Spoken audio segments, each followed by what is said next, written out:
Hi, it's Heather from Thicketworks, and today I'm going to share with you my system for creating this mini Gothic archway and the associated faux stone walls. We'll go over how to create the miniature ivy vines in an upcoming video. If you enjoy the free content that you find here on my channel, but you'd like to dive deeper, consider joining us for Mixed Media for Beginners, Mixed Media 2, or the Online Image Transfer Workshop. All of these courses contain in-depth material and walk you step by step through processes that will help you take your work to the next level.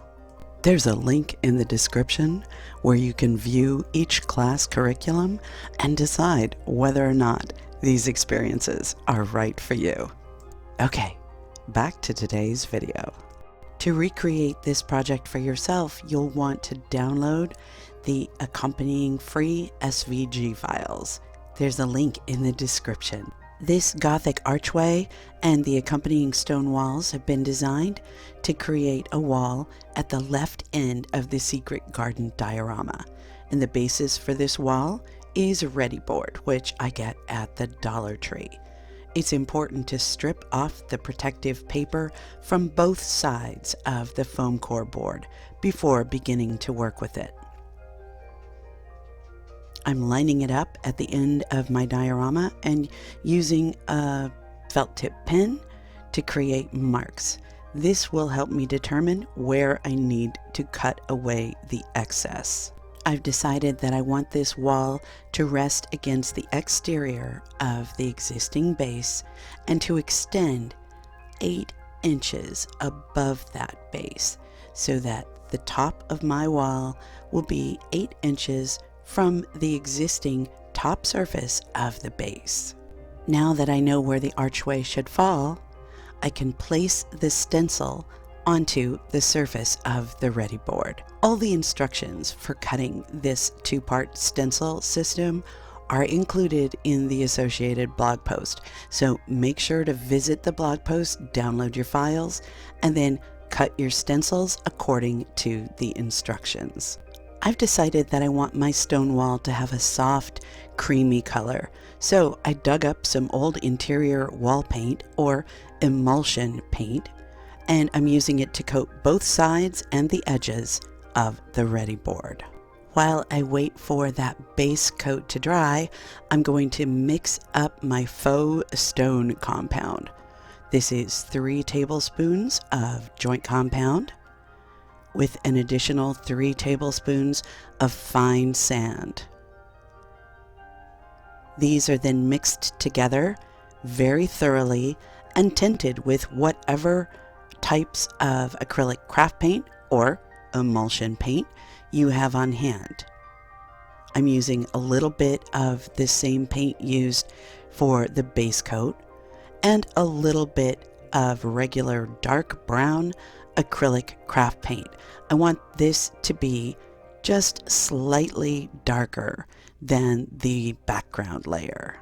I'm holding the stencil in place against the surface of the prepared ReadiBoard, and I'm spreading the faux stone compound through the stencil using a palette knife that has a relatively narrow blade.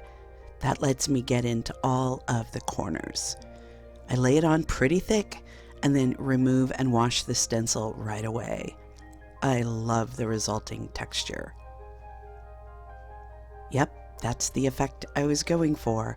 I'll let that dry and then we'll come back in and use the next stencil, which interlocks with the existing pattern, to create faux stone walls on either side of the archway.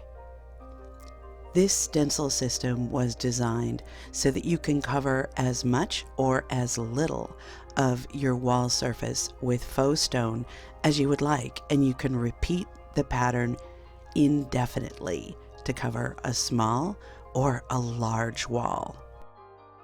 Now, we'll just let this dry.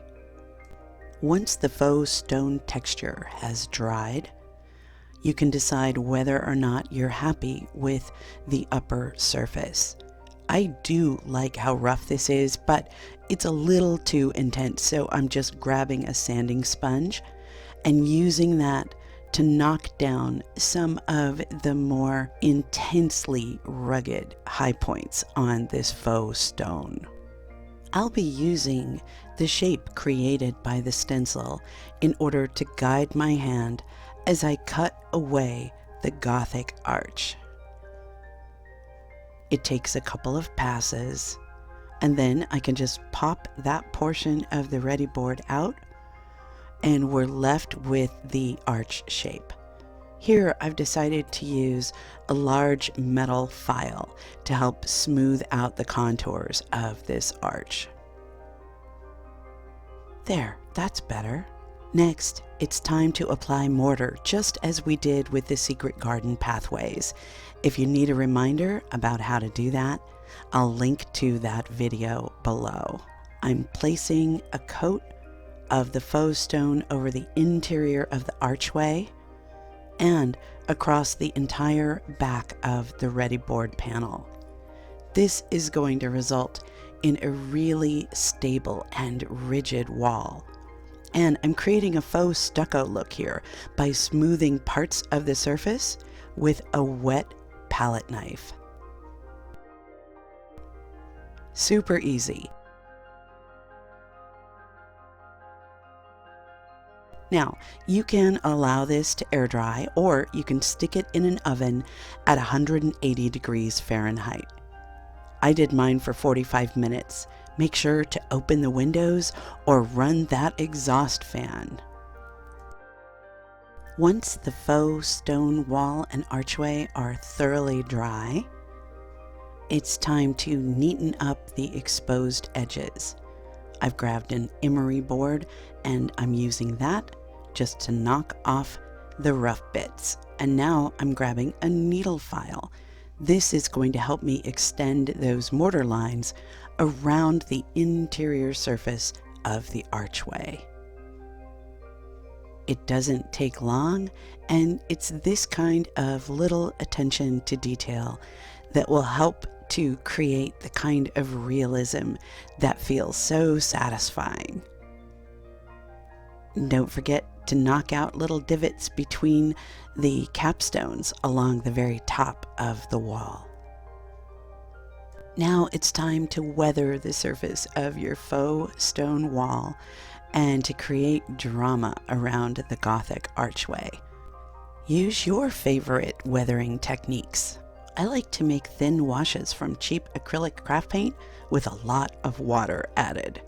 And then sometimes I'll dry between the layers. Be careful when using a heat tool. The foam core board is very sensitive to heat. Continue adding layers of washes until you're happy, and then create a light dry brushed layer over the very top to help distinguish all that delicious texture. At this point, I want to add areas of faux moss, so I've mixed together some mint green acrylic craft paint and some dried and crushed cilantro leaves to create a kind of texture paste. I'm applying this randomly across the surface of the stone wall using a manky old acid brush that's been cut down so that the bristles are really stiff. Once I'm happy with the placement of this tinted texture layer, I come back in with a dark green acrylic wash to emphasize the formation of moss over these areas and to break up all that mint green. It's a much more nuanced effect and I really like it. I loved designing this set of stencils so that we can have Gothic archways and faux stone walls wherever we would like. I really hope that you take advantage of these resources to create your own faux stone walls. Here are some close-ups so you can appreciate the rich texture and the deliciousness of the moss. Don't worry, we're going to create these miniature ivy vines in an upcoming video.